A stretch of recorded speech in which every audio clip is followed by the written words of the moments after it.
aya Balógun. Àwọn tí ò rọ́dún bẹ̀ ní sàókù o. Ọdún ẹ̀ lóde làwa bá ẹ ṣe. Bàbá kẹ́mọ̀ tó débi ìṣètè ní àròjẹ́ níṣẹ́ ìbákà ìgbé kíkẹ́ níṣẹ́ ìtẹ̀yẹ nínú oko. Fadérè ra Olúwayẹmísí. Ọkú ọdún tó ní ọ̀sìn wá ṣeyẹ. Aya Balógun ni mo kì í wo lóríire. Ọmọ ọlọ́yìn ẹ̀tọ́ yẹn ní sọdún lọ́wọ́. Ẹ̀rí arí òní arí ọmọ ọba ni. Owó màmá Bọ́lúwá ti tó. Màmá Bọ́lúwá ti fẹ́. Màmá fẹ́ Olúwa mẹ́bí wọ ní kí n wo lórí ire abiyamọ abọ̀ jágbọ̀rọ̀ ògbọ̀rọ̀.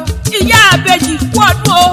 Ìyá Adébọ̀ àti Débọ́lá aláṣẹ olùdarí nẹ́ẹ̀kẹ́ẹ̀tì náà ni. Aláṣẹ Màmí Store. Aláṣẹ Green Acres Property ọkú ọdún tó ní ọkú wa ṣeyẹ. Agboolé ọmọ onílẹ̀ ibẹ̀ ní ìṣẹ̀lẹ̀ àwọn bàbá tó bí ọlọ́mọ. Ọmọ ọba Adégòkè Adéṣínà. Ẹ̀rí aya Honorable Justice Balógun ní sọdún lọ́wọ́ o. Ó ti yálẹ̀ àwọn bàbá rẹ̀ ọ̀yán nílé o. Ìyẹ̀rú ọ̀yán nìyí mo fi ràn mo jàre. Mo jàre ọ̀rọ̀ kan tí lóye. Ọmọ èrò jẹ́wọ́ títà mọ́ta rẹ̀. Bí wọ́n wí wà ní sísan lósàn. Sísan lósàn yẹ̀rú lóde ògbógi. Ògbógi lóṣùn náà gẹ́gẹ́. Arìnrìn ilé bàbá rẹ̀ ń tasọ.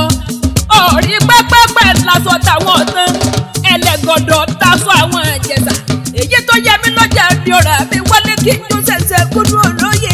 Wọ́n ẹjọ́ lóye dùn ràn bàbá tó bí yín lọ́mọ. Ọlọ́yàn lọ́mọ ẹgbẹ̀rún àgbẹ̀. Ọlọ́yàn lọ́mọ ẹgbẹ̀rún àdúgbò. Àtàgbẹ̀ àtàlùkò. Ẹni bẹ nígbèrè eégún. Níbi tómi ti ń tún sáré àbálẹ́nu. Ọlọ́yàn lọ́mọ òwò sòwòye. Ọmọ aṣọ sàǹtorí eégún ni wọ́n porí kìkì bàbá tó bí ọlọ́mọ. Bí mo bá ń kọ́mọ yẹ̀wò ẹ̀ẹ́dẹ́gẹ́ o.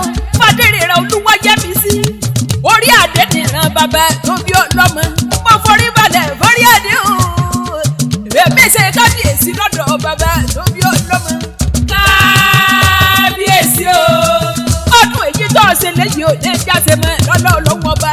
Bàbá kí akéwì lè ní ìjà o. Èmi lọ́mọ kékeré tí fẹnu kọrin fọ́ba tí kò fún joyè tí kò fún gómìnà. Kò ní jà ṣe é mọ́.